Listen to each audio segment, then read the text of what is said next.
This video is for creative people that make things for themselves, for other people that have figured out a way to monetize their life, but are also suffering. I use the word suffering, but it's sometimes a superpower and it's sometimes dealing with ADHD. A lot of people think that they actually have ADHD and they might have a couple of little symptoms here and there, but they don't really understand some of the day-to-day challenges that are involved with having it. And what I mean by that is like doing very straightforward, easy things that I think a lot of people have zero challenges doing, but somehow just are impossible for people with ADHD. Now, I got diagnosed like 3 years ago.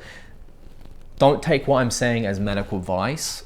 The aim of this is to share experiences and things that I find help me navigate everything and all the battles and the roadblocks that I deal with. Cam Mackey made a video on this recently and has encouraged me to do the same. We chat all the time about this. It's something that we have hugely in common, and you should see our DMs. It's just back and forth sending each other memes about day-to-day struggles and funny videos people make about ADHD. But we find it funny, but I know for a lot of people it's not funny and it can be something that is a real challenge. So that's the idea of this video, is to help you if you're battling some of these same things. One of the biggest things that I hear people say is that they had trouble in school, they didn't do well, they couldn't focus. That was not my experience really, as in school like as a whole. Some classes, looking back now, I was just not interested, daydreamed, couldn't focus, and the grades reflected that. Other ones I was obsessed with and I wish would never end, and in hindsight that was probably an obvious thing. That's generally what happens with people with ADHD. They get super focused on certain things, and other stuff that they should be more focused on, they aren't. They physically can't, because the other stuff is just way more exciting. And that really impacts my day to day for the simplest of tasks.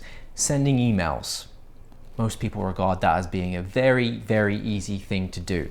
I see an email come in or a text message come in, and if I'm focusing on something else, it physically hurts me to see that come in and know that I have to now delegate some of my time somewhere to respond to that. And sometimes it means it takes me days to respond to text messages and to emails about things that are actually making me money, inquiries, collaborations, and I have management now, which does help with aspects of that.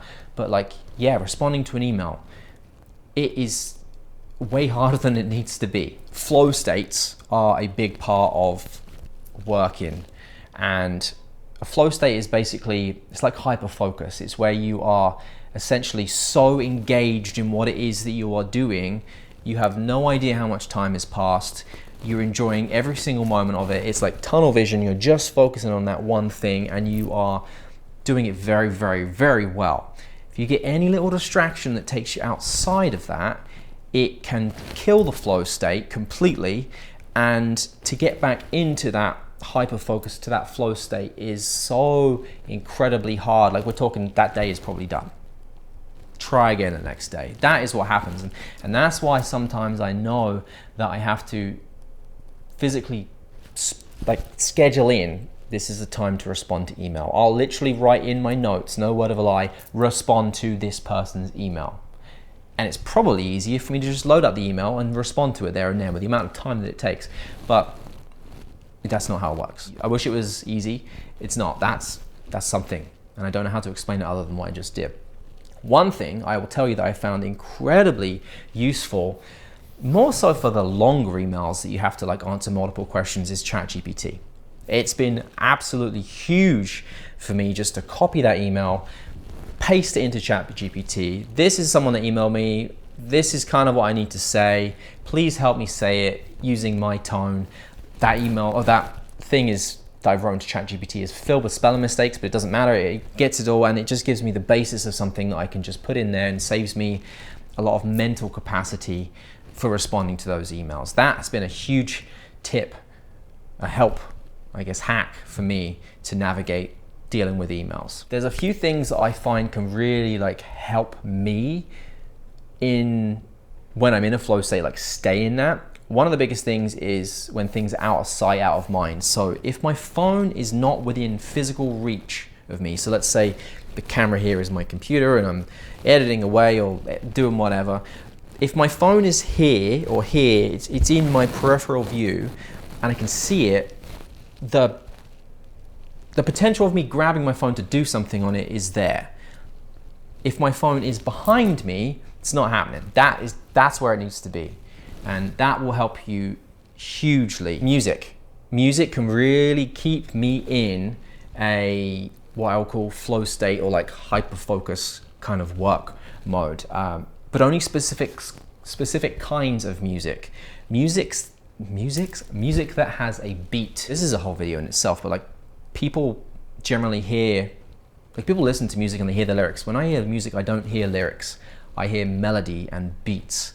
And if I can find music, it's often a lot of like, I'll put a playlist below. James Matthews, another YouTuber, made this playlist. And it's like the most popular playlist I always listen to for editing. It's called Color Grade and Chill. And it's a mix of like deep house music, and it has like a beat to it that's almost like a heartbeat.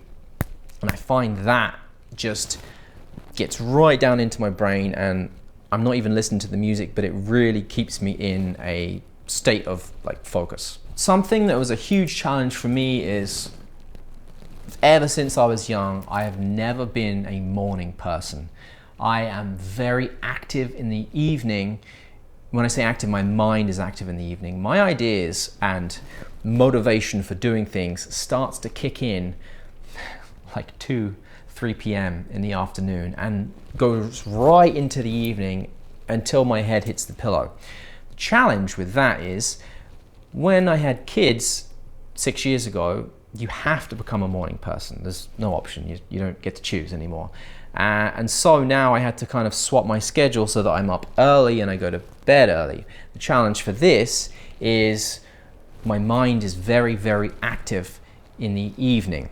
And I'm always coming up with ideas and having things that I need to get out of my mind to clear it, to create basically an empty mind for me to be able to sleep.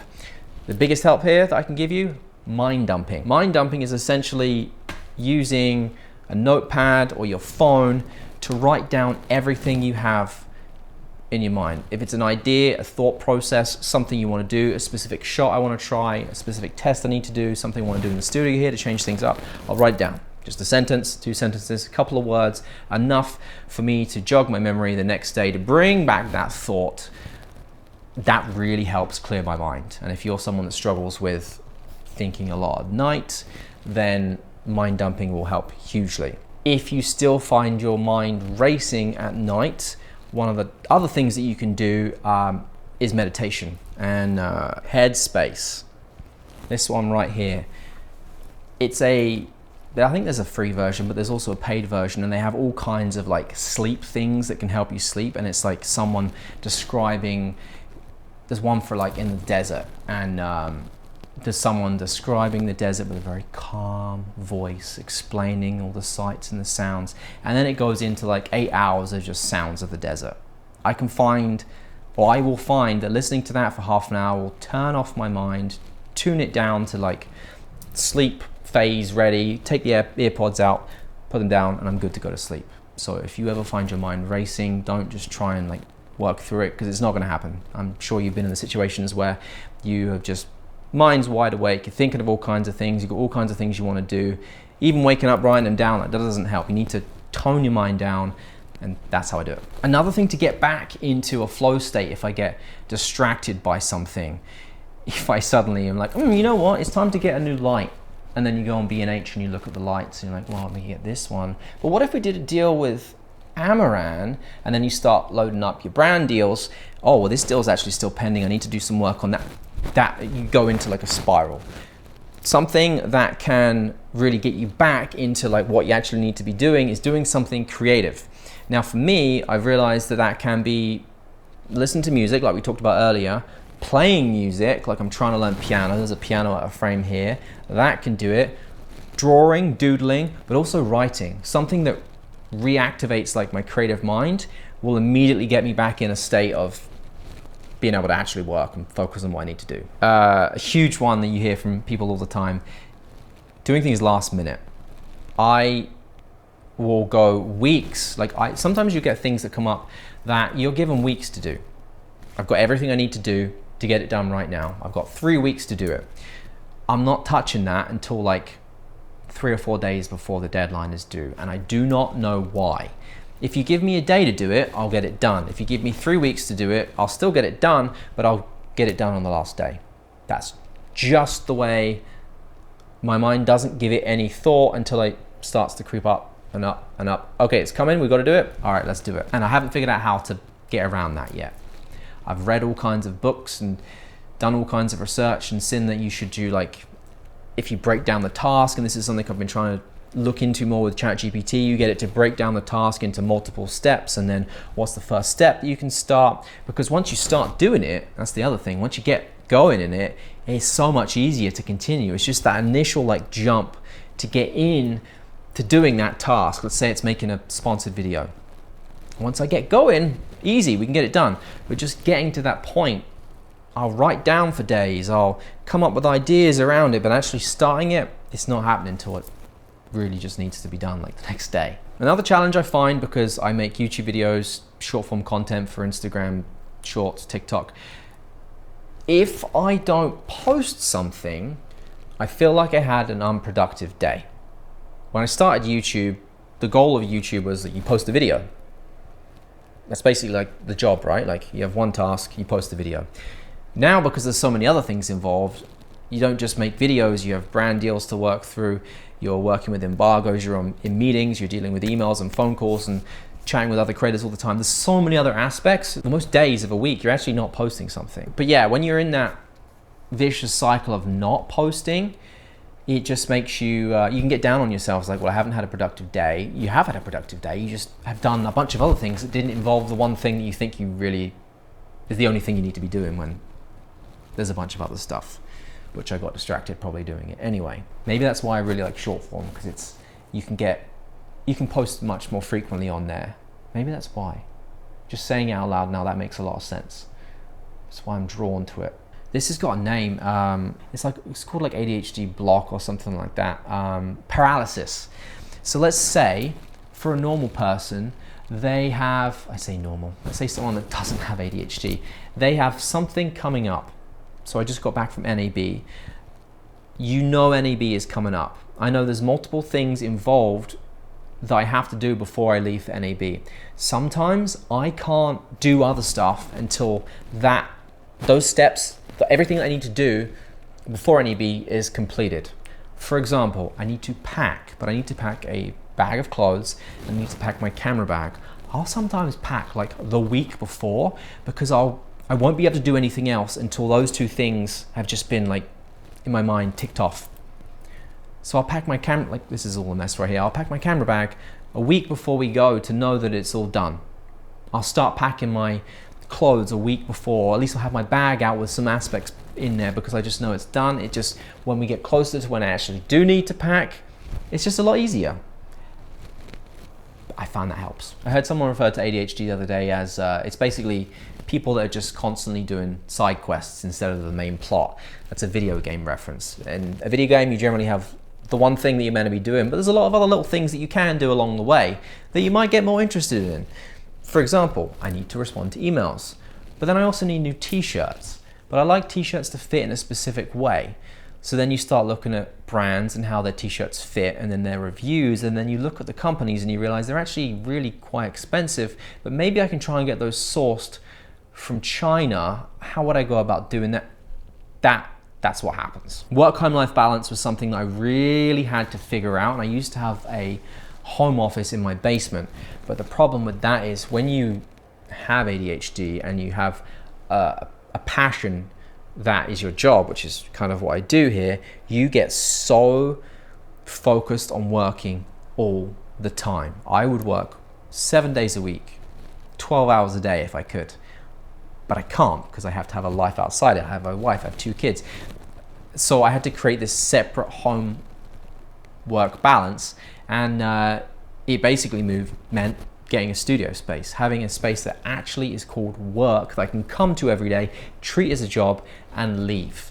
Having a home office always has the potential of like, oh, I'll just go downstairs and do this task. I'll just go downstairs and write this email or do this thing, which in my mind is going to take 5 minutes, but I will get so focused on it because it's something I want to do that it just becomes it. You obsess over it. It takes way longer than it needs to be. You've now hurt your home, family life. You should be spending time with your kids. You see what I'm trying to say? Having that separation is something you need to figure out. For some of you, that might mean you need to figure out a way to get a space outside of home if you work from home. How do I effectively plan things out? Now, I go back and forth from this, and I've tried many different things. I've tried Notion and all those different, none of those work. They're way too complicated. When I load it up and I have to create a template, not. The easiest thing is Notes. Apple Notes just syncs with everything. It's on my laptop, it's on my iPad, it's on my iPhone, it's always there. Apple Notes is great for that. It's a simple app, it's getting better, and I can write down ideas and things like that. But I do go back and forth with notepads. A lot of people talk about these, and just filling them with stuff, which this one's like half filled, filling them with ideas and thoughts and scribbles and doodles and task lists and having a pen with you all the time, something tangible about that does really, really work. I've even tried, I got someone to make me a custom like time blocking PDF that I can go through and schedule hour by hour to try and keep me to a schedule. I used my iPad with the Apple Pencil and it worked great for a little bit, and then I stopped doing it, and then I went back to notes, and then I went back to books, field notebooks. When you find something that works, stick with it. Just stick with if it right now it's notes, just use notes. If it's notes and writing things down at the same time, stick with that. Don't try and, you see everyone talk about, oh, you've got to use Notion, it's the best, blah, blah, blah, blah. Yeah, it is, but it doesn't work for everybody. When you find something that works for you, just stick with it. And if it stops working for whatever reason and you find something else that works, just go with that. It's going to be unique to you, and you just have to follow whatever feels most natural. One thing I will say with having a physical thing that you can write in, if you can carry this around with you everywhere, it makes life a lot easier. You can pull out the pen. In the mornings, I'm not trying to be on my phone. If I can, avoid it until I'm ready to come here to the studio. But I'm happy to write things down because I have this with me everywhere. I don't know, there's something tangible about having a notebook. It just makes it a little bit easier. Basically, part of what I find really helps ADHD and it helps you stay on task is to find the path of least resistance. So that might mean you have a pen and paper with you all the time. If you need to go to the gym in the morning first thing, put your clothes out so it's ready to go. I have to make kid lunches every day. If you can prep for that the best you can the night before, get the bowls out for cereal. Like, make everything as simple and as easy as you possibly can so it doesn't involve any extra thought process. It just makes your life feel a little bit easier, and it does help. Should you medicate or not? Mine is called methylphenidate ER, but this is the generic version. But I tried a bunch of different ones, and Vyvanase is the one that a lot of people try, and they end up liking that one. I could not sleep on that one. This one is the only one I found that actually lets me, I feel like I get the clarity I need to get to actually focus on things. The negative side effects of that is it's a stimulant, and if you, I love coffee to wake me up in the morning because we know I'm not a morning person.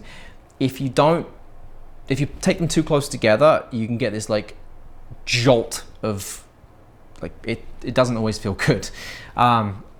So that's something to watch out for. You have to play about with your milligram dosages, and I don't take it all the time. I will take it some days and not other days. For me, like, there was periods where for months I just took it constantly, and I feel like sometimes you get mood swings with that specific medication.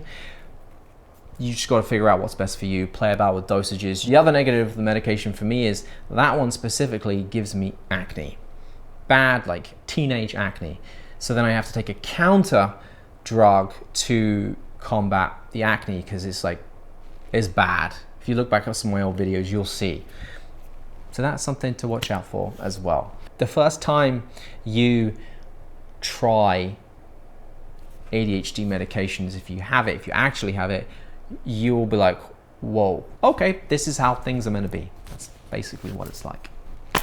That's everything I've got to talk about. I feel like this is very scattered, obviously. Yeah, thanks for watching. I'll see you in the next one. Take care.